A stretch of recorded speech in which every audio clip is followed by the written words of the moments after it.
hands down the best episode so far of the Hashira training arc, and with how they ended it, when you think you're the coolest guy in the room and then Michael Jackson walks in, next week has a chance to even surpass this.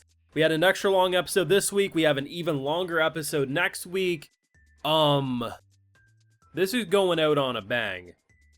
The pain of the Stone Hashira's backstory broke my heart. It was shattering. I knew they were all gonna die. Like, I mean, you show a bunch of kids in some sort of orphanage-like setting, I mean, they ain't making it, man. This guy's always crying. He's crying for a reason. But the realization of actually what happened was so much worse, while also being so metal as he rips literally limbs off of a demon barehanded. And then you add in the legitimately one of my favorite things I think I've seen in this show, out of every season. MJ walking through those gates, and then as the ending's playing and it just keeps going, and then it builds into him saying, "Hey dog, you look like shit."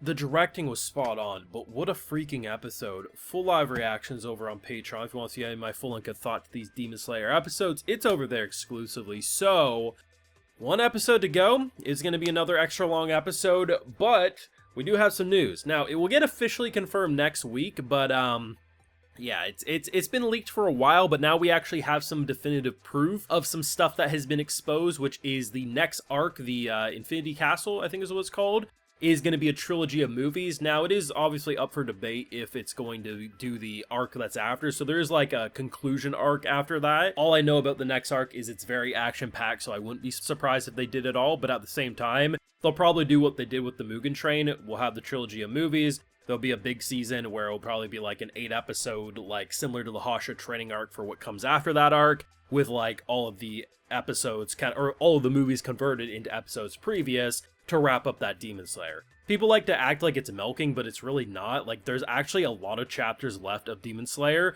and honestly, the fact that the biggest, most hyped arc is going to be getting a trilogy of movies, the best performance yet, I'm here for it, and I'm going to be seated for it. Now, as for this episode, the backstory. I can't even blame the kid. She's 4 years old. From her point of view, she was probably literally just because there's no bodies of demons after. They all dissolve.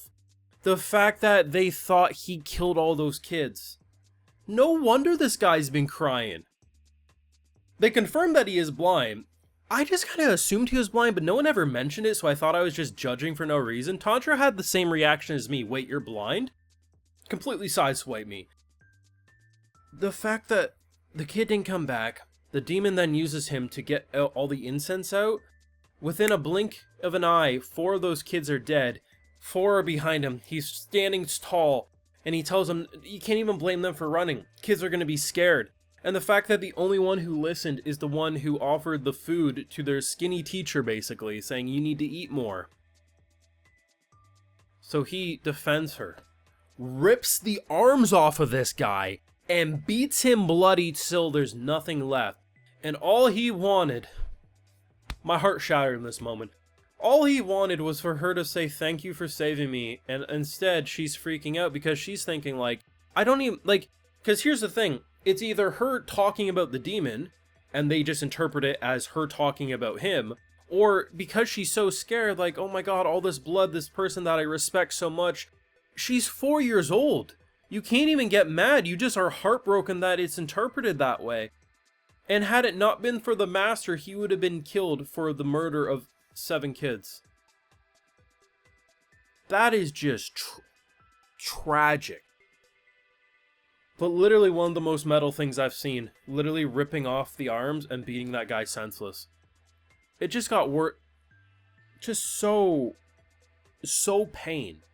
So heartbreaking, but so good. And the way he talks about, because obviously you're going to have a hard time trusting after that. Even if you get the sense someone's good, you can never quite know if there's going to be something else. And the fact that Tanjiro has been probably the most pure and noble person that he's ever interacted with, even prior to all that. The fact that Tanjiro is the Brit. I said it last week. Tanjiro is the perfect MC for a story like Demon Slayer. And this episode just reinforces that. Now, there is some stuff going on. Zensu got a letter, and he ain't looking too hot. Not sure what that's all about, but goddamn. but I honestly think my favorite thing is the ending. It's not like, I'm so used to like big bads coming in, kicking down the gate, doing these explosive things, and this motherfucker has Hyde playing behind him. I'm surprised he didn't have a minion with a boombox behind him, because that's basically the vibe I was getting. He has his hands in his pockets, doesn't even have the jacket fully on, and he's not sprinting, he's just walking. The fact that my boy grabs the scout's eyeball and says, "What the hell, we've been infiltrated." You know shit's about to go insane, but it's the fact that I'm waiting for him to get his head cut off or something, and instead, no. Simple, effective, to the point walking.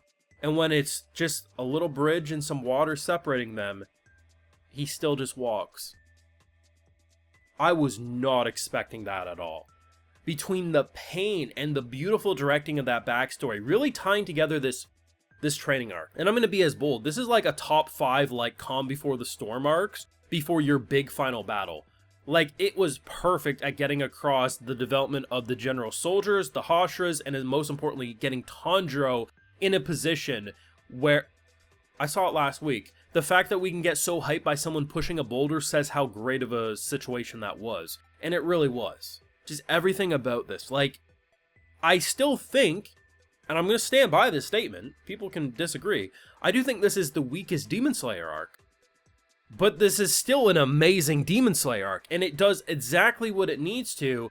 And between this episode and what seemingly is going to happen with episode 8, it's ending on the biggest bang possible, and very clearly those movies are just going to be non-stop bangers of action and emotional deaths, development, and whatever happens with the arc after that to wrap it all up. I am so excited, if not terrified, to see where it's going to go from here. Honestly, man, and just like, maybe I'm going to be crazy, but like literally I'm just going to keep going back and replaying the ending of this episode for a few times until I have the next episode.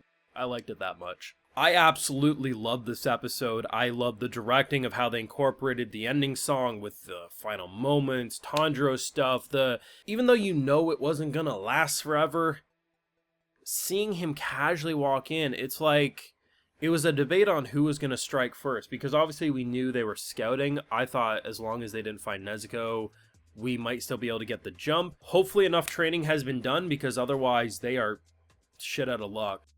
Let me know what you thought. The backstory, that ending, what did you think? Let me know down below. Be sure to leave a like if you enjoyed. Subscribe if you're new around here, of course, ring that bell. And like I mentioned, we got those full live reactions over on Patreon, and hey, while you're over there, I'll also give you a video shout out. So today we got Destiny Richards, Missing No Leader, Jade, Rolia, and Sarnik. So I appreciate the support, everyone. Please take care, and you all have a good one.